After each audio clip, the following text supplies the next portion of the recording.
Je suis vraiment persuadé que tous les produits que l'être humain fabrique, on peut les faire parler. Vous savez, c'est un peu le côté Pixar, les personnages dans les dessins animés Pixar, par exemple dans Toy Story, ils ont une destinée, quoi. Un jouet, il est fait pour qu'on joue avec, et quand on joue pas avec, il n'est pas content. Bah, les produits qu'on fabrique, je pense qu'ils peuvent parler. Et on peut leur demander, petit produit, pourquoi tu es là? Eh bien, l'immense majorité des produits qui nous entourent, vraiment quoi, 95% des produits qu'on fabrique et des services qu'on fabrique, si on leur demande, petit produit, pourquoi tu es là? Je suis persuadé qu'ils vont nous répondre, je suis là parce qu'il y a un marché, connard.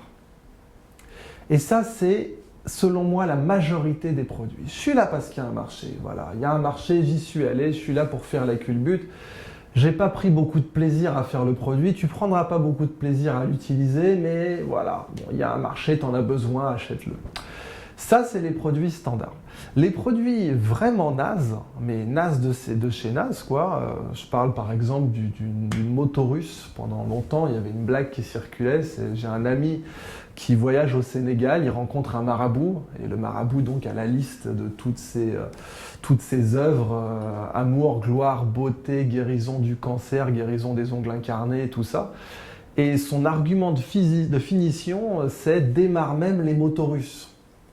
Ça en dit long sur les motos russes, et clairement, il y a marcher sur l'eau et démarrer une moto russe. Ça, c'est le produit zéro. Le type qui a fait ce produit, a priori, on lui demande pourquoi tu as fait ce produit, il va vous répondre bah, parce que le camarade Staline me l'a demandé. Moi, je voulais être vétérinaire au départ, mais bon, il m'a dit fais des motos, je fais des motos. Du coup, bah, la personne va souffrir à le fabriquer, vous allez souffrir à l'acheter, à l'utiliser, ça c'est le produit zéro. Mais les produits d'exception, les produits vraiment géniaux, qui sont évidemment rares et pour lesquels les gens sont prêts à payer beaucoup plus que leur valeur rationnelle, eh bien, quand on leur demande pourquoi tu es là, petit produit, ils disent je suis là parce que papa et maman s'aimaient très fort. Ça paraît romantique, mais quand on les regarde, ces produits, on se rend vite compte que si on avait fait une étude de marché, jamais on n'aurait investi dedans. C'était le cas par exemple du PC, le Personal Computer. C'était une oxymore dans les années 70, ordinateur personnel. Quand vous étiez une boîte comme IBM par exemple, vous vendiez des machines à $1 million. L'idée que l'ordinateur, son avenir, soit une petite boîte qui tient sur un bureau, c'était complètement idiot. Et toutes les études de marché disaient que ça ne marcherait pas. Mais les passionnés qui ont fait la deuxième génération de la Silicon Valley, c'était des mecs qui croyaient beaucoup plus en leur rêve d'un ordinateur personnel qu'en les études de marché. Et c'est ça qui a fonctionné. Eh bien, ma théorie, c'est que les entreprises qui cartonnent, quoi, qui réussissent vraiment bien, ce sont celles qui font ce qu'elles aiment faire et ce qu'elles savent faire. Et j'ai appelé ça « love can do ». Love can do, ça veut dire fais ce que tu aimes et fais ce que tu sais faire. Et les entreprises au-dessus de la mêlée, c'est les entreprises qui font à la fois ce qu'elles aiment et ce qu'elles savent faire. L'exemple qu'on cite souvent, c'est Apple, mais c'est loin d'être le seul. Mais Apple est intéressant pour le côté émotionnel parce que, par exemple, Gwyneth Paltrow et Chris Martin, donc la star hollywoodienne et la rockstar, ont eu une fille. Et cette fille, ils l'ont appelée Apple. Et qui va appeler sa fille Samsung? Justement, l'idée, c'est que c'est irrationnel, c'est émotionnel. Parce que la marque, la société dégage une sorte d'aura que les gens qui ont conçu le produit ont pris du plaisir à le faire, etc. C'est loin d'être parfait, même dans le cas d'Apple, mais c'est une ligne directrice à suivre qui va bien au-delà des sociétés de la Silicon Valley, même si elle s'applique très bien à Tesla, par exemple, qui a beaucoup managé par l'amour, parce que les études de marché disaient toutes que la voiture électrique, c'était de loin le meilleur moyen de brûler de l'argent, de perdre de l'argent. Et il s'est avéré que ce n'était pas le cas, parce qu'ils sont allés jusqu'au bout, parce que les fondateurs de Tesla adoraient leur projet, en étaient follement amoureux.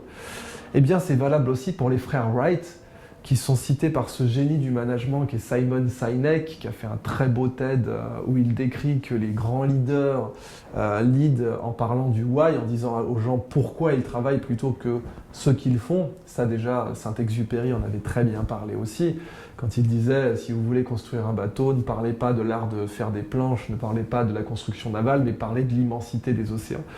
Ben, les frères Wright, c'était exactement ça.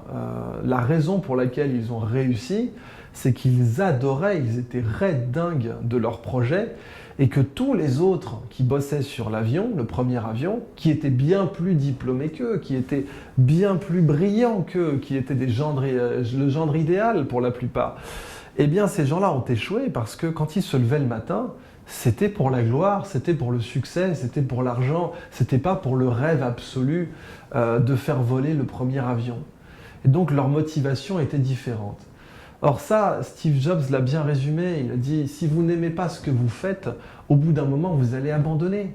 Parce que si vous êtes là juste pour le chèque, au bout d'un moment, à force de prendre des tartes dans la tronche, et ce qui est normal quand on crée des entreprises, en particulier des startups, au bout d'un moment, vous allez dire « ma tolérance à la douleur a des limites » et vous allez arrêter. Eh bien, la Silicon Valley, elle a tendance à sélectionner ceux qui sont prêts à prendre le maximum de tartes dans la gueule, parce qu'ils sont raides dingues de leur projet.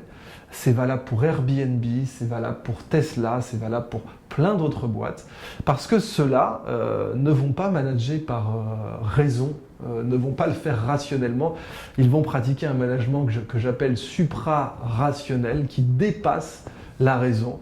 Et ce management, il est basé sur l'amour, parce que quand vous adorez ce que vous faites, vous persévérez, vous prenez la claque de plus que vos concurrents, et c'est ça qui vous fait gagner. Le garage de la Silicon Valley a cette particularité. Dans un garage, il n'y a pas de récompense, il n'y a pas de prix, il n'y a pas de notes, il n'y a pas de CV, il n'y a pas de statut social. Vous ne pouvez pas draguer une nana au bar en disant « Hey chérie, je bosse dans un garage ». Il n'y a rien d'autre que l'amour du métier. Et si les boîtes qui cartonnent dans le monde de parties de la Silicon Valley sont parties d'un garage, c'est pas pour rien, c'est parce que le garage sélectionne les plus amoureux.